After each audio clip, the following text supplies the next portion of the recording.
Всем привет! Меня зовут Калинина Татьяна, вы на канале Школы прогнозов Альфа, и сегодня мы с вами продолжаем очень популярную и любимую вами рубрику «Это внешность», влияние планет на внешность человека.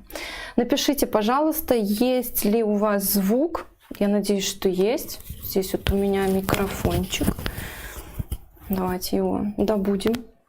Надеюсь, что звук хороший. Если звук плохой, напишите мне, пожалуйста. Если что-то такие, какие-то шорохи, что-то в таком духе, обязательно напишите. Итак, сегодня мы начинаем видео по разбору лунной внешности. Как ни странно, я ранее, чем начать вот это небольшое исследование, думала, что лунная внешность дает переменчивую внешность, и это будет какая-то такая сборная солянка. Но нет. Оказалось, что лунная внешность очень хорошо соответствует с какими-то философскими моментами планеты Луны и ее трактовок в гороскопе, а также с тем, какой характер имеют люди с этой планетой. И их внешность очень-очень соответствует их внутреннему содержанию, то, что у них там вот глубоко внутри. И мы сегодня начнем с вами необычный формат. Обычно я вам рассказываю внешность от черт к фотографиям. Сегодня будет наоборот. Я хочу попробовать показать вам вот это. Какая красивая. И Айшвария Рай — это одна из самых красивых женщин, 21 века, пока на данный момент. Она становилась победительницей красоты Мисс Вселенная. Она актриса, очень-очень популярна в Индии и даже некоторое время считалась лицом Индии, то есть вот как бы представителем индийской культуры и красоты женской. Айшвария Рай — это человек с сильной луной. И посмотрите, как она выглядит. У нее абсолютно водная внешность. Что такое водная внешность? Круглые, округлые черты лица, небольшая склонность к отечности, глубокие глаза. Эти глаза, они, скажем, глубокие в том смысле, что нету нависающего века, они не маленькие, они больше среднего. Ну, у Айшварии Рай к тому же еще и голубые глаза, поэтому это подчеркивает ее лунную природу. В целом, если мы говорим о внешности Луны, то мы должны просто использовать формулировку baby face. То есть детское, очень миловидное личико, глаза большие, могут быть немножко на выкате. Они обычно достаточно хорошо утоплены в лицо и дают такой глубокий, незабываемые впечатления, да, о том, что это яркие, красивые глаза. То есть люди с лунной внешностью обычно имеют округлые лицо, округлую форму лица. Ну, у сегодняшних наших героинь есть иногда и в форме сердечка, да, лицо, и вот с раздвоенным подбородком, как у Айшварии Рай, но тем не менее вы всегда узнаете это лицо по нескольким характеристикам. Baby face, большие глаза, очень аккуратный нос, пухлые губы и небольшая склонность к отечности либо к полноте. Давайте посмотрим гороскоп самой Айшварии. Вот он. Здесь у нас три планеты в первом доме. Прежде всего Луна нам дает такую привлекательность. Безусловно, Венера и Раху должны были там быть, потому что что-то должно было поднять ее на вот эту невероятную социальную ступеньку популярности во всем мире. И она сверхпопулярна. У нее замечательный брак, очень такой статусный, с человеком тоже из актерской династии, очень уважаемой династии в Индии, и вроде бы как счастливый, несмотря на то,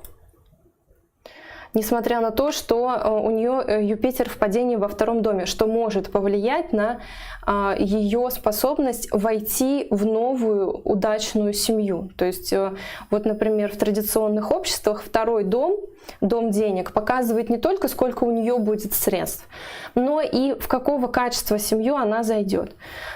Ну, Кету Сатурн, конечно, здесь нам дает намеки, что в семье не все гладко, совсем не все гладко. У Айшварии Рай, судя по всему, было эко. И мамой она стала далеко не сразу, они долго с мужем к этому шли. Это влияние хозяина 12-го в 5-м, но который хорошо расположен, все-таки дал результат, и у Айшварии Рай есть ребенок. Гороскоп непростой. Солнышко у нас тут в падении, в 11-м доме достижений. Это может говорить о том, что будут периоды, когда ее будут, ну, скажем, хейтить, да, или как-то принижать. И у нее был такой период, она очень сильно располнела после рождения ребенка, и вот очень большое давление по этому поводу приняла на себя, потому что люди говорили, что вот раньше ты была красотой нашей нации, теперь ты позор нашей. Ну, люди реагировали очень жестко, и, конечно, она там какое-то время страдала. Здесь у нас тоже, да, не совсем простой гороскоп. Если вы астролог, то вы увидите Юпитер, Венера в 8-м доме, что не всегда дает ей счастье в законных отношениях. Сама Луна, которая дала ей такую потрясающую внешность вместе с Венерой и Раху, эта Луна является хозяйкой 8-го дома в 1-м, что говорит о не очень длительном, продолжительном... Луна в данном положении говорит о не очень длительной по продолжительности жизни, которая может резко прерваться. Но в остальном, конечно, очень интересное вот это положение Луны, Венеры и Раху в Стрельце. И сочетание Луны и Раху обычно в гороскопе дает такую тревожность. Сочетание Венеры и Луны — красоту, притягательность, обаяние, а все это вместе с Раху дает какую-то мощную волну вот именно популярности, что это будет иметь широкое распространение. Вот такие качества, которые дает Венера и Луна. Ну и плюс Айшвария Рай напрямую связана с фотографией, с кино. Она является селебрити, она, то есть очень связана вот с этим иллюзорным Раху миром, ну, кинематографа и вообще шоу-бизнеса. Что у нас здесь еще такого интересного? Луна и от Венеры достаточно далеко, Раху тоже далеко, то есть это дом равномерно наполнен этими планетами. В целом это хорошо, это создает меньше конфликтов, чем если бы они были рядышком. Если не ошибаюсь, она выходила замуж за дерево как первый брак.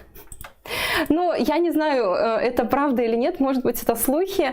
Но действительно, есть такая версия, что из-за пораженного 7-го дома Айшвария Рай должна была какую-то меру компенсации, значит, сделать, потому что такой гороскоп предвещает развод, и вот попыталась, да, с помощью такого интересного метода. Наверное, в Индии это, ну, как бы является таким социально приемлемым, да, действием. Ну, я к мерам коррекции отношусь очень-очень скептически, в особенности к таким. Давайте дальше. Следующая лунная красавица, опять же, baby face, с ямочками на щеках, с округлым лицом. Это Миранда Кер, это австралийская супермодель. Это ангел Victoria's Secret. Сейчас Victoria's Secret шоу закрылось. Сама Миранда Кер вышла замуж, занялась семьей, родила, по-моему, 2 детей в этом новом браке. Ну, в общем, там у нее жизнь пошла по другой плоскости. Но вот какая общая характерная черта есть и у Миранды Кер, и у Айшварии Рай. На мой взгляд, это ярко выраженные брови, такие богатые. Под этими бровями красивые крупные глаза или такие притягательные глаза. Опять же, у нее голубые глаза, что подчеркивает вот эту водную природу. Ее аккуратненький носик, пухлые губы, не узкие, как у меркурианцев. Ну и общее впечатление очень-очень большой милашности, детского такого личка. Вот что такое baby face? Это когда взрослый человек сохраняет признаки детской припухлости, да, вот детского такого, ну, детского личика, как это еще можно описать. И вот это Особенность яркие, красивые, широкие брови, такие разлетающиеся по лицу, под которыми большие выразительные глаза, на фоне вот этого baby-face и является, на мой взгляд, признаком лунной внешности. Тут чистое влияние Луны, без примесей. Здесь Луна хозяйка первого дома, и она стоит в первом доме, в своем собственном знаке.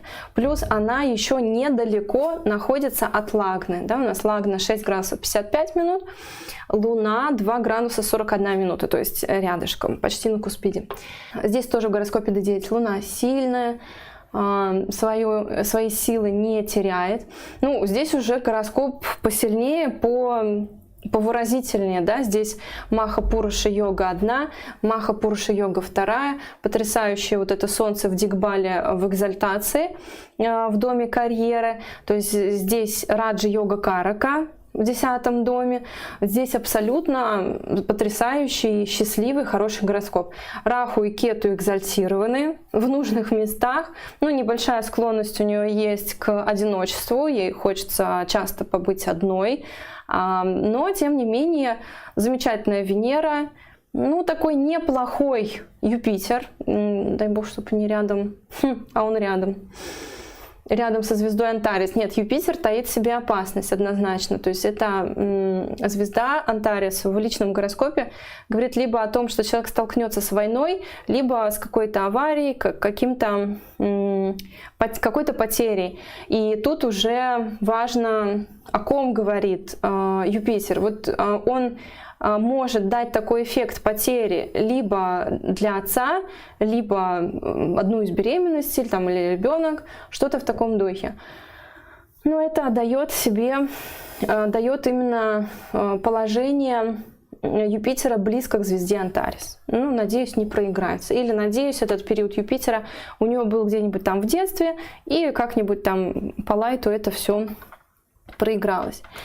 Давайте теперь поговорим о ценностях лунных людей, которые вот либо асцендент имеют в раке, либо Луну такую мощную, что влияет на всю их внешность. Мы, кстати, сегодня еще поговорим о мужской внешности Луны, и вы увидите там тоже похожие черты. Конечно, на мужской манер, мужское лицо более грубое, да, оно менее милашное, менее baby-face, но тем не менее Луна там узнаваема.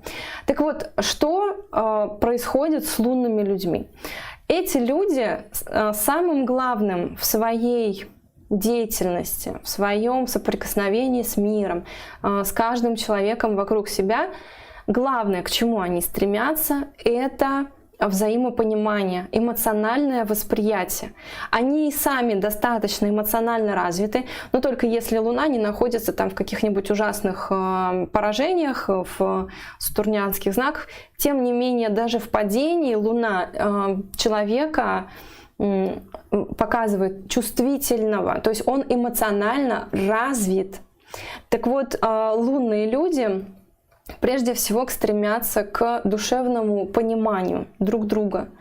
И для них очень важно, чтобы их выслушали, чтобы, когда они делились эмоциями, их не выставляли, не реагировали на них как на каких-то неполноценных, чтобы это было важно для их партнера, для их близкого человека, выслушать, вот какие у тебя сегодня были эмоции, какие реакции, как у тебя на душе. Эти люди, вот восходящие раки, в качестве подруг потрясающие. Они могут задавать вопросы такие, как никто другой. Например, а что у тебя сегодня на душе? Представляете? Вот такую смс-очку получить от подружки там или в разговоре. То есть эти люди действительно интересуются чужими эмоциями и свои тоже не прочь выплеснуть. И для них, конечно, очень важно, чтобы человек не был сухарем, чтобы он не говорил «все это фигня», не обесценивал их чувства, а принимал их всерьез. Также восходящие также восходящие раки, лунные люди, которые под руководством Луны находятся, если она в первом доме, это люди, которые часто слишком чувствительны. Они ну, скажем, обладает такой психикой, которой трудно угодить. Она очень переменчивая, она постоянно находится под влиянием каких-то внешних обстоятельств. Кто-то посмотрел на человека, его это уже ранило. Где-то он прошелся, и перед ним захлопнули дверь, не придержали, это уже человека ранило, там чуть-чуть подпортило ему настроение. То есть они очень восприимчивы ко внешним импульсам, это влияет на их настроение, на их радость жизни, поэтому часто такие люди не очень много радуются жизни, потому что постоянно есть какое-то несовершенство, которое вмешивается в их внутренний комфорт вот этот. В особенности те, у кого Луна в самом же раке, то есть в своем собственном знаке, это далеко, отнюдь не самые спокойные люди. Эти люди могут часто жаловаться, они могут быть, скажем так, без кожи. Знаете, вот есть люди более-менее толстокожие, которых не проймешь, которые уверены в себе, они четко знают, зачем, куда они идут, какие у них цели, и никто их не может с этой дороги спихнуть, да? Никакие препятствия, никакой внешний импульс. А раки, они, в общем-то, склонны к кому-то прилепиться, вот, присоединиться и рядом с лидером пойти в каком-то направлении. Поэтому иногда такое бывает, что они не хотят куда-то ехать, ну вот их уговорили, они поехали. Часто к середине жизни, после 35-40 лет, они обнаруживают, что у них ничего нет, потому что они когда-то пытались угодить своим близким людям, когда-то обществу, когда-то потратили время на пустые переживания, да, тогда, когда нужно было поднажать. Где-то, где нужно было преодолеть, они, возможно, сдались в угоду внутреннему комфорту, да, потому что это не делает меня счастливым, у меня там стресс, поэтому я в другом месте буду, там дома останусь или еще что-то. Но это склонность, которая дает вот эта точка. Я думаю, что Миранда Кер другими обладает качествами, да, есть у нее сильный Марс, сильное Солнце, она целенаправленная, Сатурн замечательно, она умеет терпеть, но это исключение, это мировая знаменитость, она прошла огромный отсев, огромный кастинг жизненный на каждом этапе своего становления.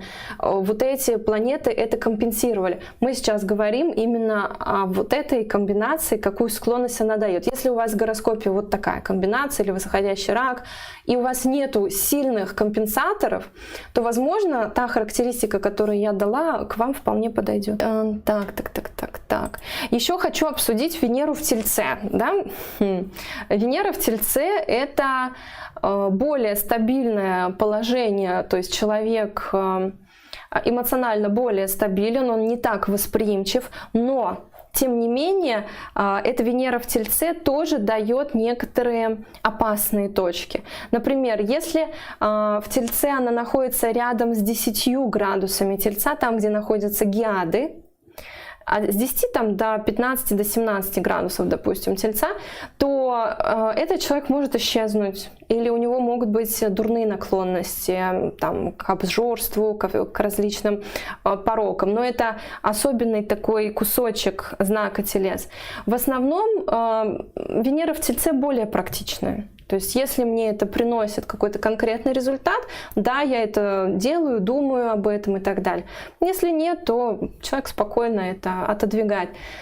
Но самая главная ценность для рака — это быть принятым, эмоционально выслушанным, внимательно выслушанным.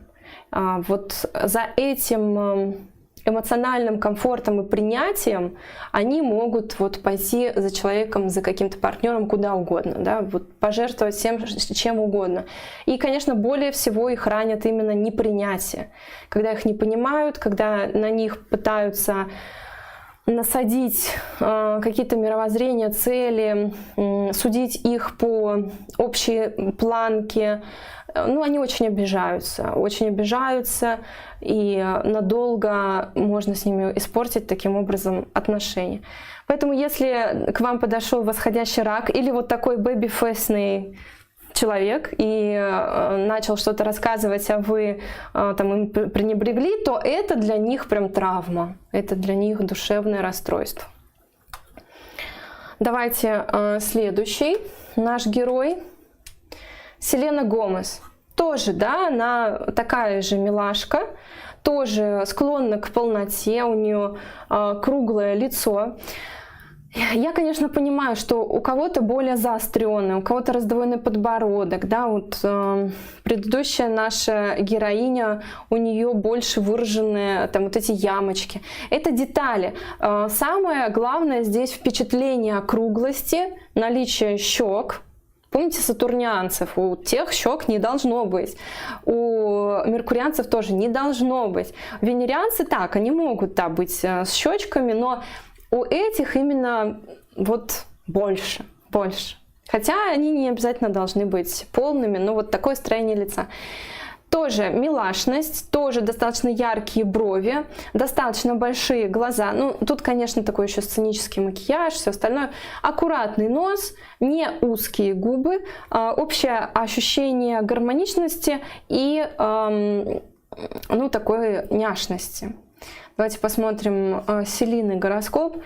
Она восходящая рачеха, в 10-м доме у нее Луна.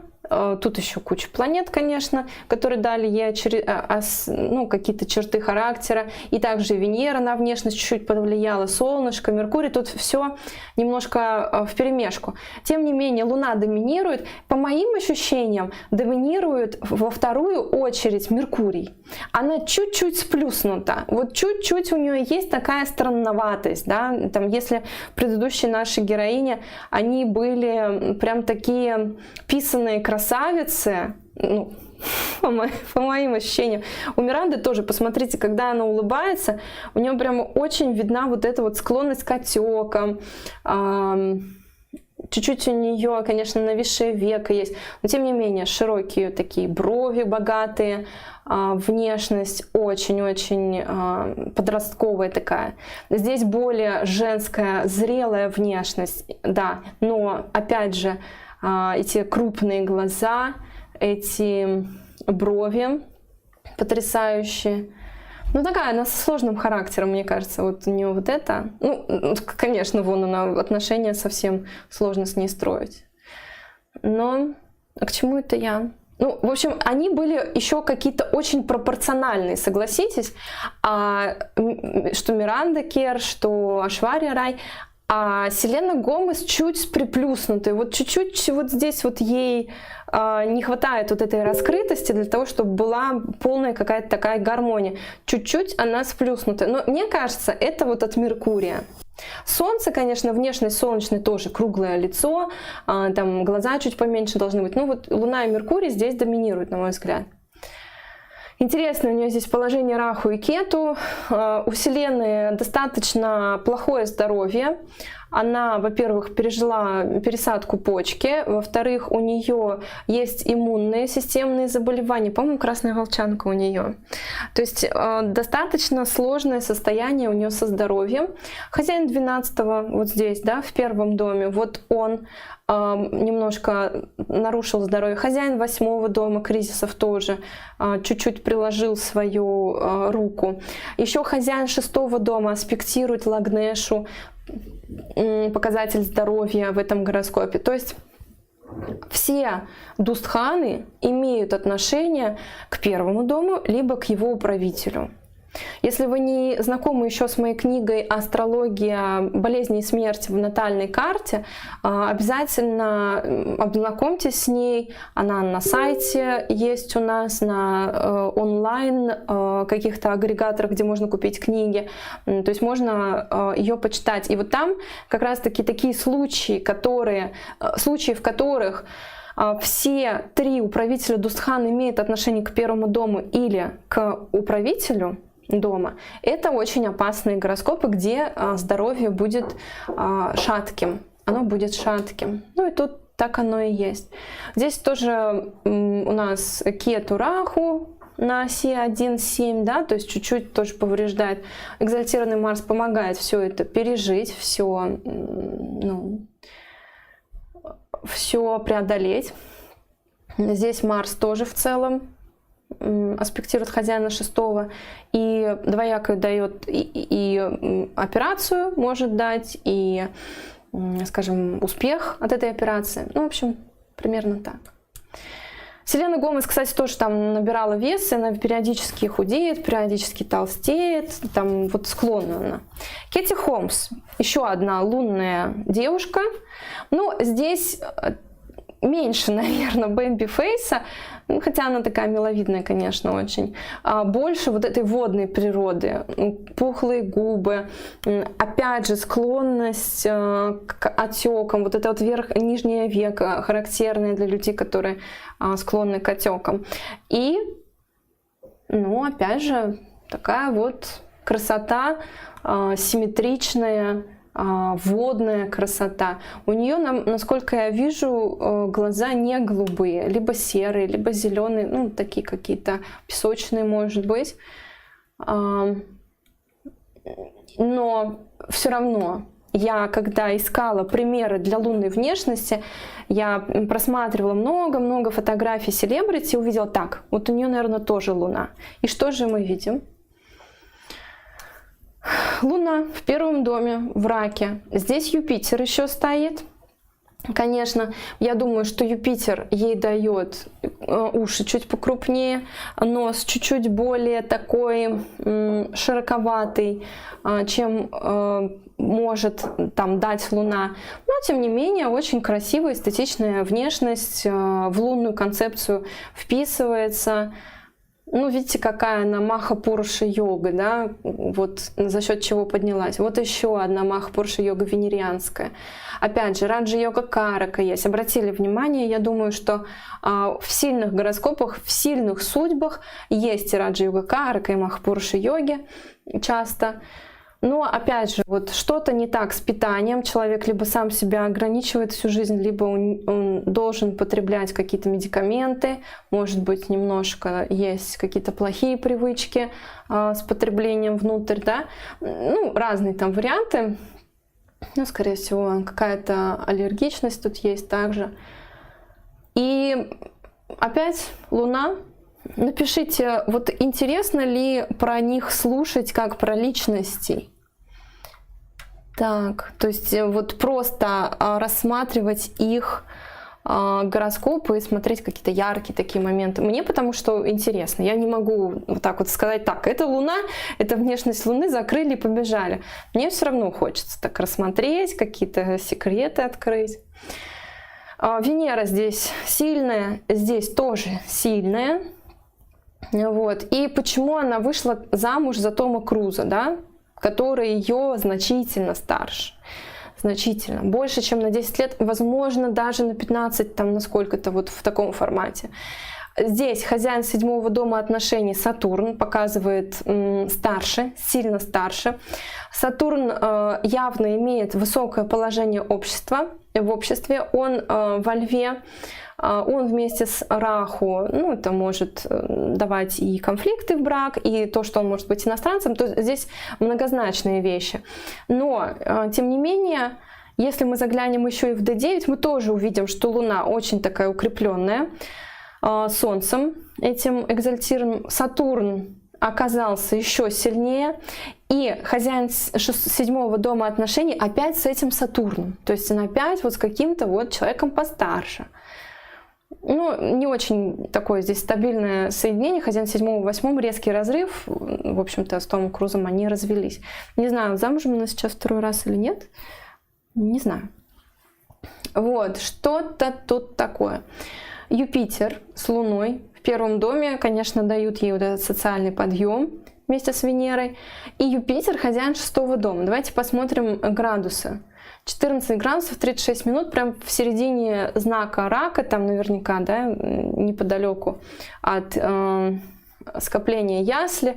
Ну, такой Юпитер, он дает, помимо популярности, еще какие-то болезни. Ну, может быть по печени, может быть там диабет,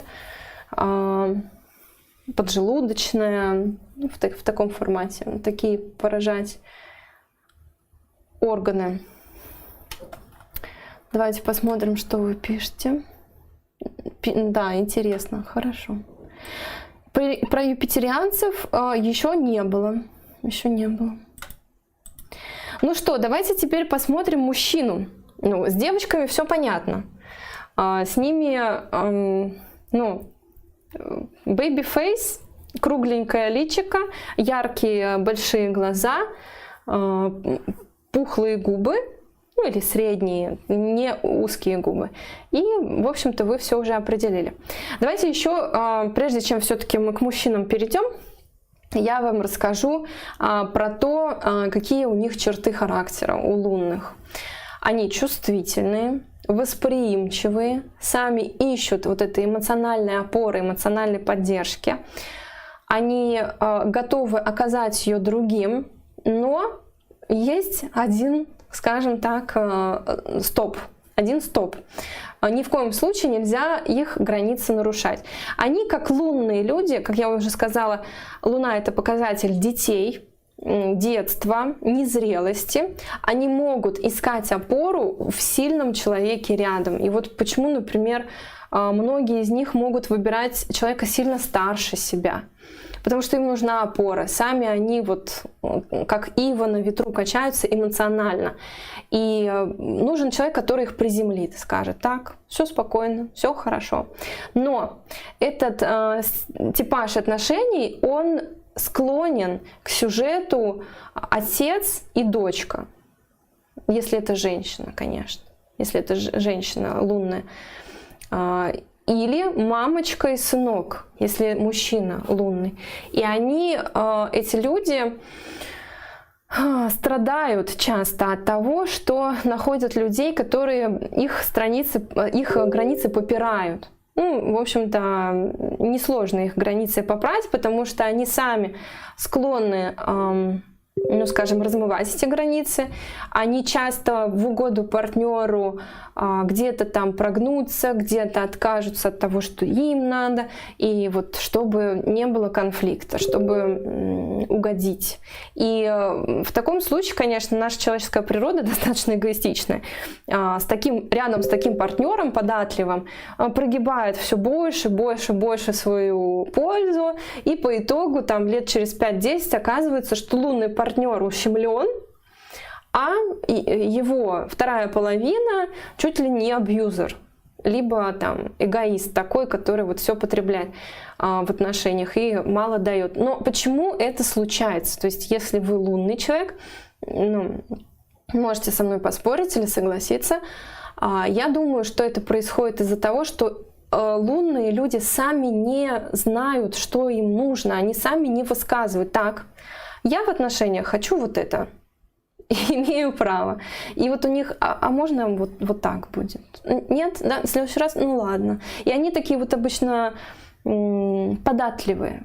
И вот эта сложность в том, что лунный партнер редко рассказывает, что он хочет, что для него принципиально, что его на самом деле радует, вот это создает такой большой-большой ком проблем, который накапливается. Ты меня здесь не поддержал, ты меня здесь, вот здесь меня проигнорировал, здесь не выслушал. А вот я вообще хочу в отношениях, чтобы было что-то вот кардинально другое. Но то, что они не высказывают, не ставят свою позицию, не прочерчивают свои границы, вот это приводит потом к тому, что они в ущербе оказываются. И как я вам сказала в начале еще нашего видео, что к середине жизни они могут ощущать такое разочарование, что я как бы, ну, у меня ничего нет. У меня ничего нет, потому что вот оно куда-то делось. Люди рядом со мной процветают, но у меня вот какой-то там застой, например. Но опять же, я еще раз напоминаю, что если в гороскопе есть какие-то мощные другие планеты, Сатурн сильный, Марс сильный, Солнце, то человек сможет себя поставить, сможет своих целей добиться и вообще понять, что ему от жизни надо. Да, все так, я как рак по асценденту это подтверждает. Ну, у вас есть у раков есть свой талант. Вы хорошо поймете детей, у вас дети не будут плакать безутешно в углу, вы там их обнимете, поцелуете. То есть у вас есть свои таланты, свои точки роста, но где-то и проблемы, конечно, от этого. Точно так же, как люди например, которые занимаются астрологией, во многом у них часто тревожный ум, но они поэтому и приходят в астрологию. Хочу знать, что будет дальше, не могу дождаться, да, как пока оно само придет. Хочу прогнозировать, допустим. Я отчасти и про себя, конечно, рассказываю. И с одной стороны, это дает способности, да, где-то там больше учиться, больше лучше прогнозировать, быть где-то вот впереди, вот в самом выгодном положении с точки зрения знаний, с точки зрения интеллекта. А с другой стороны, есть обратная сторона, это тревожность. Такая голова, ты ее разгоняешь, и потом не можешь ее остановить. И нужно чем-то ее останавливать. Медитацией, там, религиозной практикой, какими-то, методами, да, серьезными, систематическими. Ну и вот у лунных есть обратная сторона их эмоциональной восприимчивости и доброты. Так, кстати, не все восходящие раки лунные, это я зря сказала. Вот восходящие раки с Скорпионией и Луной, они в особенности, они вообще очень такие восприимчивые, они как будто без кожи, они, прям каждый контакт с внешним миром их может ранить, они могут вот там что-то переживать внутри себя, они склонны к депрессивности, к каким-то тревожным расстройствам, в большей части проявляется у них такое. Ну, опять же, да, мы на одной точке не зацикливаемся, мы рассматриваем весь гороскоп и общие выводы делаем. Плюс не забывайте, пожалуйста, не забывайте, что придет Махадаша Луны, будут лунные качества в человеке раскрываться. Потом придет Махадаша Марса, по Марсу, уже по марсианским ценностям, что там у нас, где стоит, в какой накшатре, в каком доме, какие амбиции у Марса, обещания от Марса в гороскопе, как у правителя дома, бла-бла-бла. Вот это вот все. И когда приходит к вам человек на консультацию, не вываливайте ему все сразу, потому что оно все сразу не работает. В Махадашу Луны работают лунные ценности, да, в Махадашу Юпитера юпитерианские, и человек может себя не узнать. Вы можете ему такой срез рассказать про него, а у него Махадаша Луны еще не пришла. Ну ладно, хорошо, здесь Лагнеша, здесь плохой пример. Ну, допустим, Махадаша этого Марса, она еще не пришла, и в нем, в этой личности еще не проявились стрельцовские качества, или вот эта вот склонность к исследованию, докопаться до сути, побыть одному, вот это вот все, оно еще не пришло, и он себя не узнает. Поэтому если вы астролог, говорите про те качества, которые уже проигрались в Махадашах, то есть уже пришли эти Махадаши, человек эту часть личности уже встретил свою. Так, это был такой бесплатный мастер-класс по прогнозированию, по консультированию. Джонатан Рис Майерс. Очень похож на моего бывшего супруга, тоже, кстати, восходящего рака. Лунный товарищ чистой воды. Смотрите, опять у него, как и у других наших героинь, губы. Лунная природа, она вообще делает все пухлым.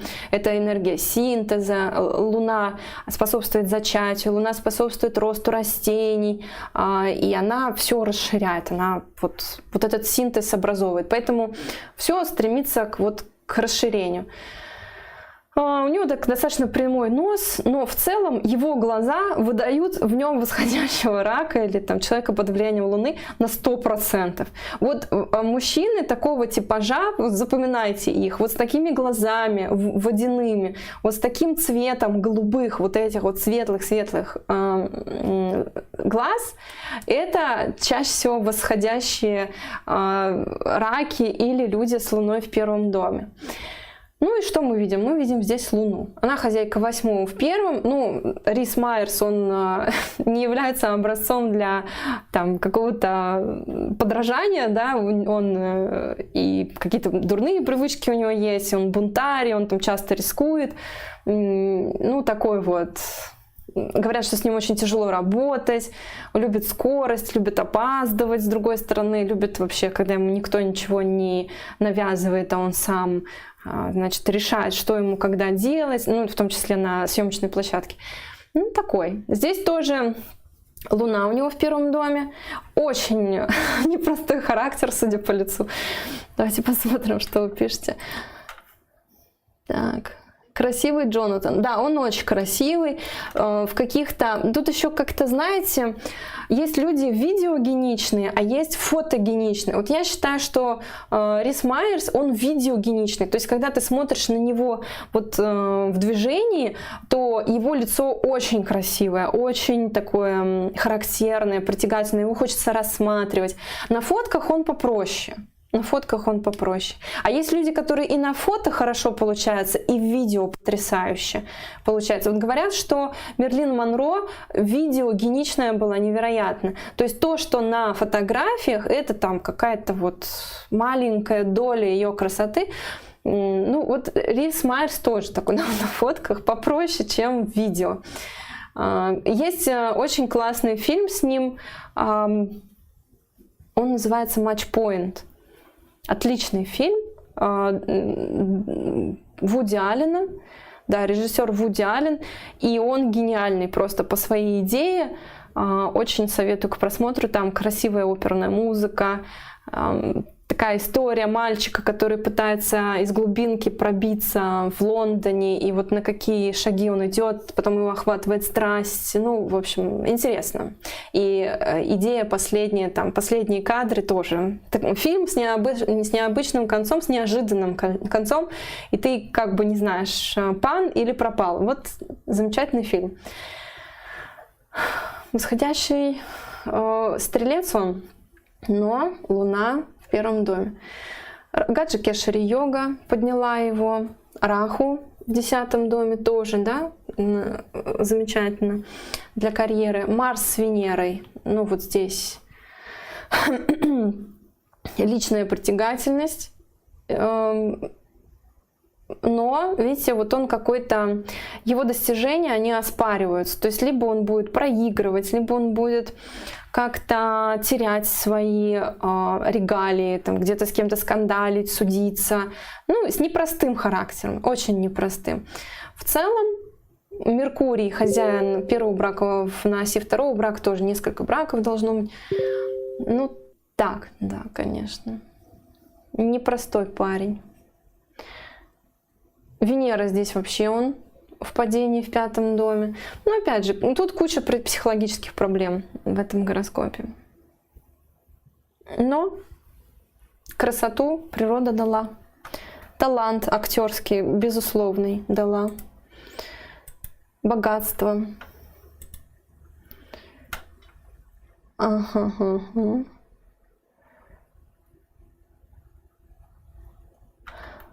Ну вот мы с Луной с вами сегодня разобрались.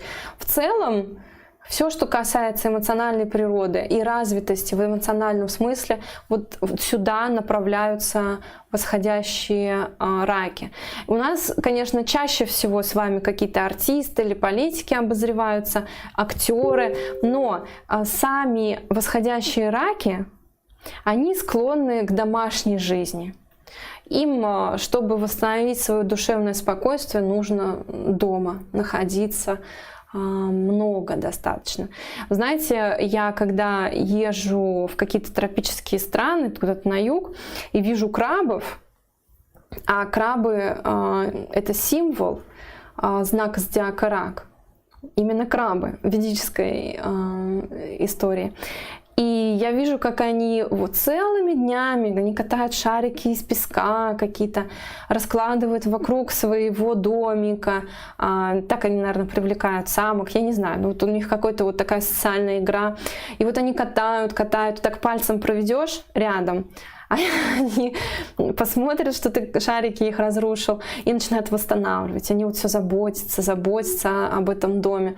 И также поступают и обычные восходящие раки в людском мире. Они тоже очень заботятся о своем доме. Это для них прям такая святая Мекка, и им важно, чтобы их дом был надежным, спокойным, чтобы дома не было скандалов. Их очень это могло бы ранить. И это вот прямо их какое-то такое священное, сакральное место.